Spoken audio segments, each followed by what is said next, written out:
Okay, so we're going to be working through this text, and again, I'll be calling your attention to certain things, so make sure you take note of them.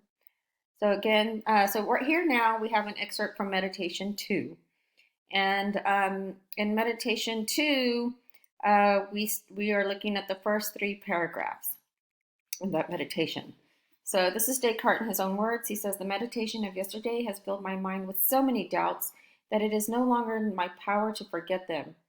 So one word, of course, we see that names a fundamental and powerful concept in his thinking that he's recalling in terms of concept that was deployed and employed to his belief system was, of course, doubt. So that would be something to highlight as a fundamental and powerful concept. He says, "Nor do I see, meanwhile, any principle on which they can be resolved."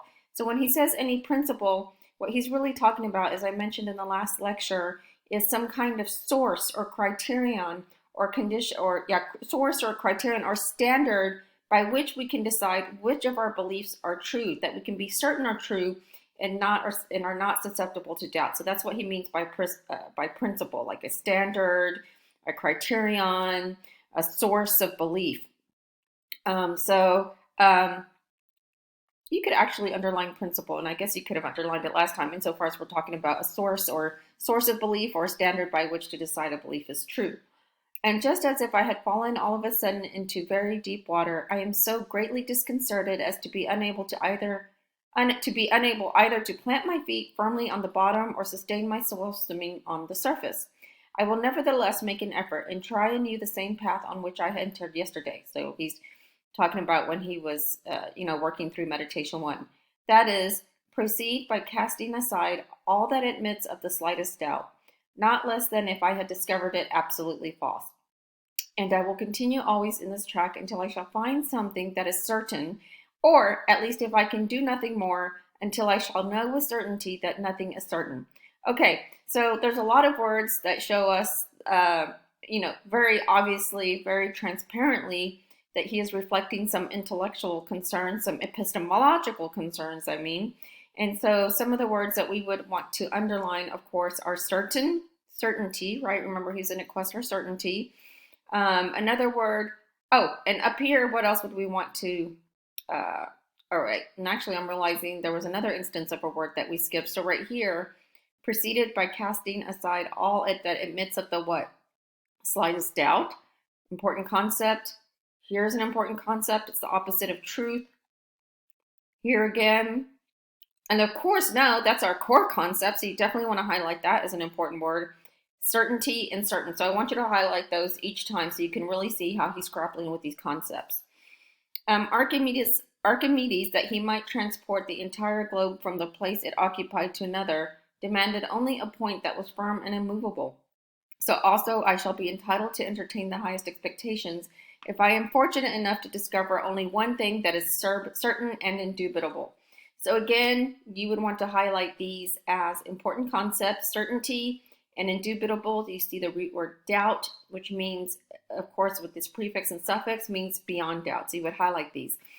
So one thing that I forgot to mention in the lecture video for this Blackboard Creative Review is that I assume in doing these lectures and doing this review that you read through all of the section on Descartes' methodological skepticism in 3.1, and that you read through everything about rationalism in the introduction to, I believe it was 3.2, where it talks about the 3 anchor points of rationalism, that you read all of those words.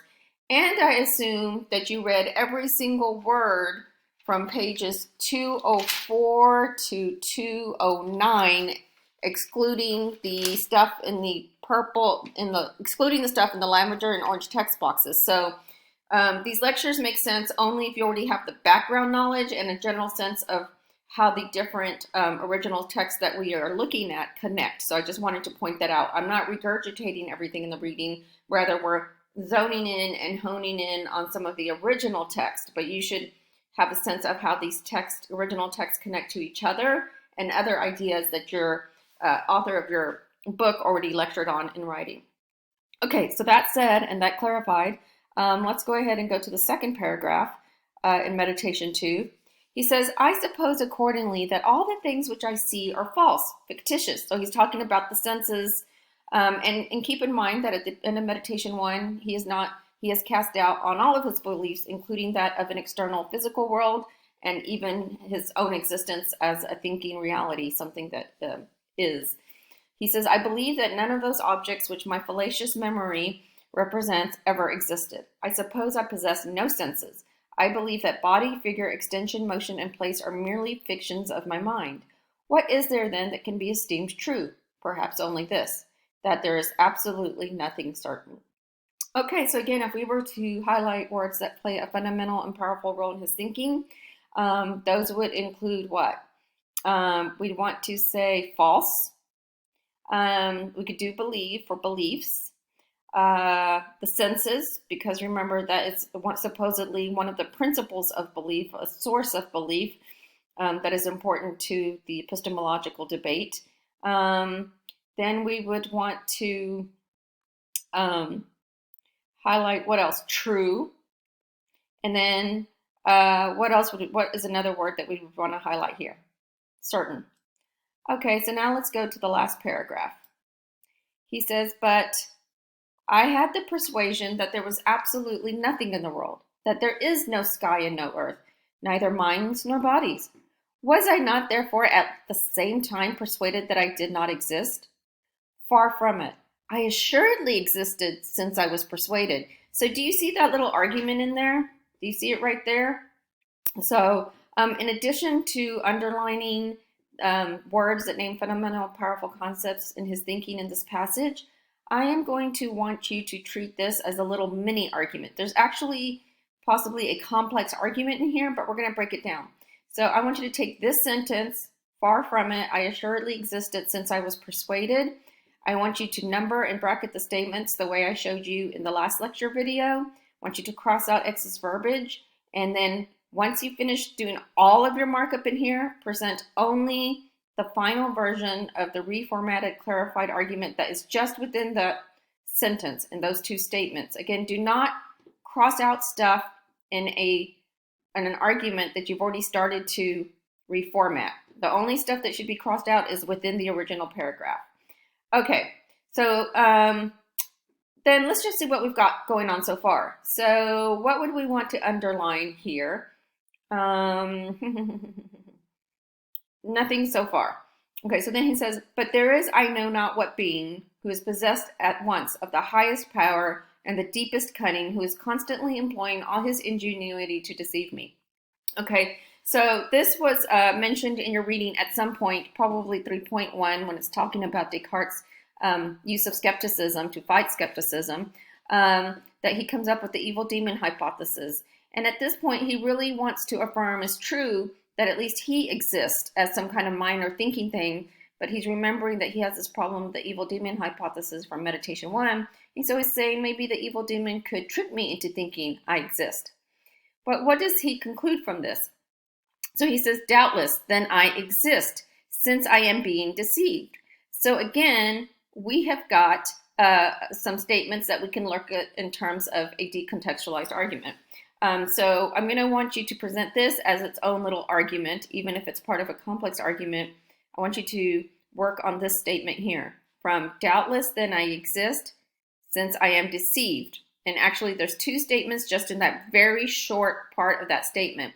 So this is a sentence with three statements. I want you to mark up, number, bracket, and label the function of each statement only in the first two statements of the sentence. So that's beginning from doubtless, then I exist, since I am deceived. That's what you're working with. So mark that up, bracket, number it, cross out excess verbiage, and then go ahead and reformat that argument. Remember, no crossouts in the reformatted version of the argument. So then you'll have two fully clarified arguments below this passage. All right, so moving along. So let's go ahead and look at the core concepts we have in here. So he says, but there is I know not what being. So what word would you underline as a fundamental and powerful concept in there? No. Who is possessed at once of the highest power and the deepest cunning, who is constantly employing all of his ingenuity in deceiving me. Okay, so I'm going to have to put a pause on the lecture because something's happening at my front door, but hopefully I can continue this. Okay, sorry for the interruption. Let's continue. So let's go ahead and do some underlining again, or some highlighting of key concepts. So of course, right here in this sentence, in this part of the sentence, we see the word what? No. Then we go to this line right here. What word do we see? Doubtless. Very good. So that's a word to highlight. And then I think that's where we stopped last time. Okay, so doubtless then I exist since I am deceived. And let him deceive me. That's the evil genius, the evil demon hypothesis, right? The being. Let him deceive me as he may. He can never bring it about that I am nothing, so long as I shall be conscious that I am something. So that it must in fine be maintained, all things being maturely and carefully considered, that this proposition I exist is necessarily true each time it is expressed by me or conceived by my mind. Okay, so there's a lot of stuff that we can underline in here. So let's go to, and actually a lot of stuff in this last sentence is what I should say. So what would we want to underline here? I don't know why I thought there was actually a lot of stuff. There's a lot of interesting stuff that we can do with this, the remainder of this, but really the only thing that you would underline would be the word what? True. Okay, so sorry for that. I just got distracted by the interruption that I had at my door. Somebody unexpectedly showed up at my house when I was not expecting them. Okay, so I think we went over doubtless, but if we didn't, make sure you've got that highlighted. So there's real, like I said, we took some statements and some sentences out of here and we decontextualized them a little bit. I just wanted to see you working with some little mini arguments in here. But really, this is part of a bigger argument. All of these are.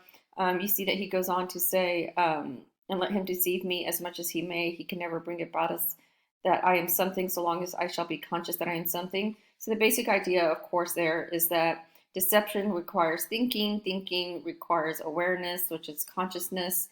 That which is consciousness cannot not exist. Therefore, I exist. So that's basically the way it works. And it's really interesting to see how he gets to this conclusion. So basically, he has the conclusion stated here twice in some form, and then he says this conclusion that I've been arguing for. He's like in two different ways in here. It definitely is true.